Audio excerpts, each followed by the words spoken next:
So we move ahead, and the next talk will be by Dr. Shazma Khan. She will talk on difficulty in diagnosis and non-motor manifestation of Parkinson's disease. Dr. Shazma Khan is the neurologist working in Ziauddin University, Karachi. Dr. Shazma, आप अपनी screen share कर दें. Thank you. Assalamu alaikum. Thank you very much, Dr. Malik and the MDSP and Neurology Awareness Foundation for inviting me and giving this opportunity to talk about this simple but very important topic when it comes to the management of the Parkinson's disease. And especially, I cannot emphasize enough on the importance of diagnosing and picking up the non-motor symptoms to reduce the patient's suffering. And in this talk, I will talk about these two topics together, as there is an overlap between the two most of the times. So let's move forward. Okay. So I do not have any conflict of interests. Dr. Malik, you're able to see the screen, right?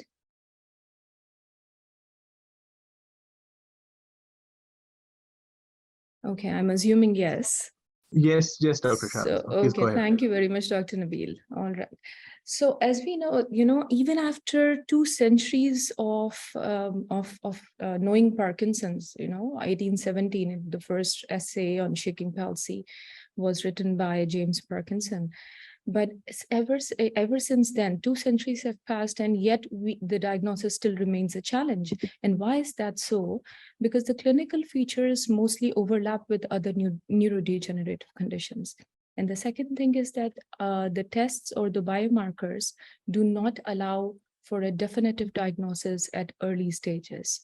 So having said that, another problem is that the misdiagnosis of Parkinson's is also common because of many other varieties of Parkinson's, such as young onset Parkinson's disease, such as tremor predominant or postural instability and gait disbalance type, or other atypical Parkinsonisms.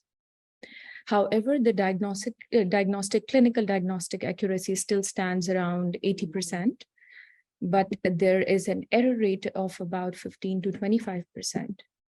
And particularly, it is very important in the early stages of the Parkinson that the error rates also are high, because initially the atypical Parkinsonian syndromes can also look like Parkinson's disease, idiopathic Parkinson's disease. So the error rate then is about 7 to 35% when it comes to atypical Parkinsonian syndromes. And we know that the signs, all the neurologists here, we know that the signs can change with follow-ups, with the passage of time. So we need to observe and we need to pay attention to new development or new signs every time the patient comes to us. As we know that there are different stages of Parkinson's disease based on which the diagnostic, we are talking about the diagnostic difficulties here. When the disease is clinically manifested, then it is not very difficult to pick it up. However, there is a preclinical stage to it. There is a prodromal stage to it, which is why the diagnostic difficulties are higher in those stages. And we know that the pathophysiology behind Parkinson's remains the progression of Lewy bodies and dopaminergic cell loss in the substantia nigra and other areas. I found this a beautiful diagram. It was published in Lancet in 2021, and it shows the stages of Parkinson's disease. And so what it shows here is that if you, so we see here that the preclinical stage, there's a preclinical stage when there are no symptoms at all, maybe. And it is maybe earlier, before the Parkinson presents, it may be it may proceed as early as 15 years or somewhere there, 10 years or 15 years, because after that, 10 to 15 years before actual presentation of Parkinson's starts the prodromal phase. And the prodromal phase is the one that is very, very important clinically. and from the research point of view as well. Why? Because there are symptoms which are called non-motor symptoms that are predominantly seen in this stage. And the important ones are RAM behavior disorder, constipation, hyposmia, and neuropsychiatric presentations or depression. So these are very common symptoms in the prodromal phase, and the prodromal phase can precede the clinical presentation of Parkinson by about 10 or 15 years. And then starts then comes the time when the disease actually starts presenting itself and the patient develops motor symptoms or full Parkinsonian symptoms, after which it is pretty easy to pick up the disease. And then following that, 5 years into the, I'm not going to talk about the idiopathic Parkinson's disease because all of us know that this bradykinesia, rigidity, rest tremor, and postural instability are the mainstay signs of, symptoms of Parkinson's or signs of Parkinson's. 5 years into the illness, there are chances of levodopa-induced complications. 10 years down the line, there are some chances of axial complications or falls. And 10 to 15 years somewhere down the line after clinical diagnosis, dementia and psychosis may set in. And this same diagram also shows us that during the preclinical phase, these are the diagnostic problems. These are the diagnostic challenges that we face, that during the preclinical phase, there are no signs and symptoms, no biomarkers are available for the diagnosis. Genetic testing is available in some parts of the world, not here in Pakistan. But there is a possibility that you can modify the environmental risk factors during that stage. If the genetic testing is done, you can at least modify the environmental risk factors. During the prodromal phase is the one that is very, very important because the disease modifying therapies, the research has been going on disease modifying therapies in Parkinson's disease. And it says that, disease modifying therapy will work best during the prodromal phase, which is why this identification of this phase is so very important. And the International Movement Disorder Society has proposed criteria for research on diagnosis of prodromal Parkinson's. And this stage may actually proceed as early, about a decade before the presentation of the disease. And it is due to neurodegeneration in extraneural sites, such as olfactory bulb, the peripheral autonomic nervous system, and the lower brain stem. And as I told you that these few symptoms are very common during the prodromal stage, and it is very important to identify them during the patient's clinical visit with you, which is hyposmia, depression, constipation, and RAM behavior disorder. The RAM behavior disorder in itself is a very important clinical marker of Parkinson's disease. The studies say that about, it was published in Lancet in 2013, that about more than 90% patients with isolated RAM behavior disorder will ultimately develop neurodegenerative Parkinsonism, be it Parkinson's disease or be it PD dementia. And similarly, hyposmia is also one very important clinical feature. And they say that about 90% of patients with Parkinson's disease do show either hyposmia or anosmia, whereas normosmia, or the normal smell sensation, is the rule in early stages of the atypical or vascular Parkinsonism. And so it is a very important distinguishing point of Parkinson's disease from atypical Parkinsonism. So as we move forward, we know that it is important to differentiate Parkinson's from the atypical Parkinsonism. So what is important is to identify the red flags during in the history when the patient presents to you. So the red flags are there are certain red flags for progressive supranuclear palsy, corticobasal degeneration, and multiple system atrophy. For PSP, it is important that the patient, that you particularly ask from the patients and note that if they have early postural instability, if they have down gaze palsy, or if they have difficulty looking down, and they have dysarthria or dysphagia at early stages, and pseudobulbar effect.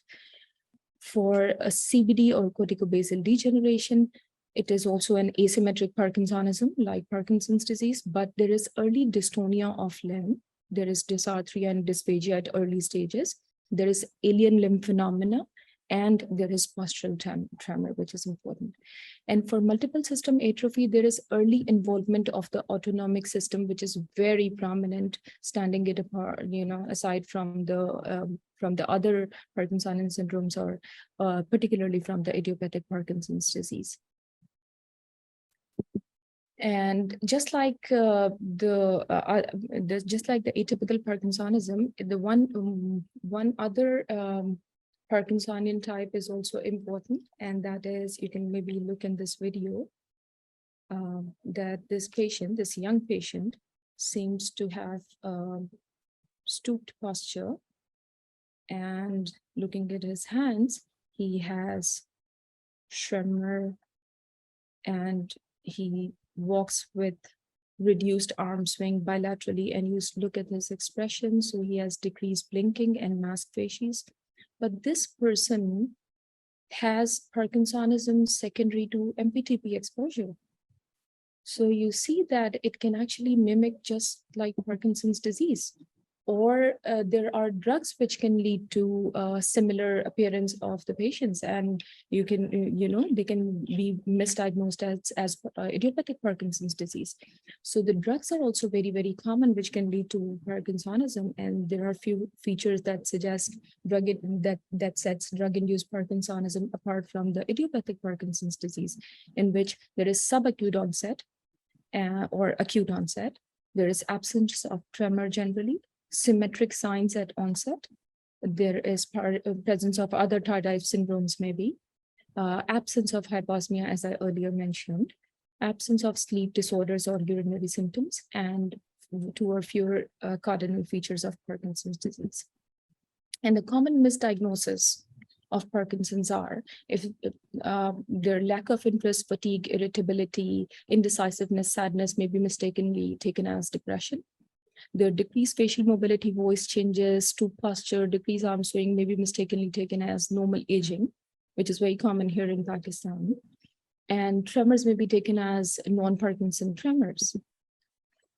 So moving on to particularly the non-motor symptoms, they are a significant cause of disability and poor quality of life in the Parkinson's patients. So, and they often carry a greater impact than the motor symptoms of Parkinson's disease, which is why it's very important to pay attention to them. Particularly, they're very important in the later stages of the disease and affect the quality of life of the patients. And these non-motor symptoms are the reason that these patients, the Parkinson patients, actually first present to other doctors like gastroenterologists for long-standing abdominal complaints or long-standing constipation, or to orthopedics for joint pains, maybe a shoulder pain or back pain, or to urologists for their urinary urgency and other complaints. So there are many times that these patients are following other doctors, and then before they finally present to the neurologist with their symptoms. So we see that there are the non-motor symptoms are manifold. There are neuropsychiatric symptoms, autonomic dysfunction, disorders of sleep and wakefulness, and then there is pain, fatigue, olfactory dysfunction, etc., etc. And there was a multi-center study that was done on 1,000 patients that showed that there was an average of 8 non-motor symptoms reported by each patient, which is a very high number. So which is why it is very, very important to pay attention to the non-motor symptoms. And you see that the prevalence of non-motor symptoms is so very high. Just look at this table and you see that the depression, the prevalence range is very, there's a wide range, 4 to 70%. Anxiety is high, apathy is very much. Dementia in the later stages is around 40%. REM behavior disorder is 40 to 65%. Urine incontinence is very common. Drooling is common. Pain, constipation, dysphagia in the later stages. So all these symptoms are very, very common. And what is the most common non-motor symptom? So the most common non-motor symptoms are neuropsychiatric symptoms. And these neuropsychiatric symptoms, because they can mimic the Parkinson's symptoms of Parkinson's so much that the depression may actually go undiagnosed. And as I told you that the prevalence rate it varies widely from 4 to 70%, only 26% of the PD patients with depression end up receiving treatment for their depression, and which is a very small number. And we see that the prevalence of anxiety in Parkinson is very high, 25 to 40%, but it is way higher in the PD patients who are already depressed. So it's about 92% in the PD patients with depression. And a very important point to note here is that the non-motor, there is a term which is called non-motor fluctuation. It is as important as the motor fluctuations. Just you know that the Parkinson patients do experience motor fluctuations. They can also experience non-motor fluctuations. And these can be so confusing and so serious that they can mimic cardiac, gastrointestinal, or respiratory emergencies. And they usually occur in the off states, commonest of which are anxiety and sweating. Treatment of non-motor fluctuations can be done by the COMT inhibitors, by the monoamine oxidase inhibitors, and by the epomorphine infusion, which is not unfortunately available here. And the non-motor symptoms can be seen in other Parkinsonian disorders too. But okay, there's an association between these or importance of non-motor symptoms in Parkinsonian disorders, which is that, as we just saw, that the normosmia, or the normal smell sensation, is the rule in atypical Parkinsonism or vascular Parkinsonism, which sets it apart from the idiopathic Parkinson's disease. And then autonomic failure, sleep disturbance, or respiratory dysfunction is a very common finding in patients with multiple system atrophy. But we see that in Parkinson's disease, urinary symptoms, excessive daytime sleepiness, restless leg syndromes, attention deficit syndromes, and hypoxemia are common. And these are the ones that you will not see in the drug-induced Parkinsonisms. So if you're suspecting drug-induced Parkinsonism or Parkinson's disease, you should be asking about the non-motor symptoms, so that if the patient has a lot of non-motor symptoms, then there is a possibility that even if the patient has developed drug-induced Parkinsonism, there may be underlying Parkinson's disease that might have become unmasked with the particular drugs that the patient has taken. Okay, so this was a chart. Okay, I saw this chart that there was an interrelationship among different non-motor symptoms, but I think we can just skip this, not very important.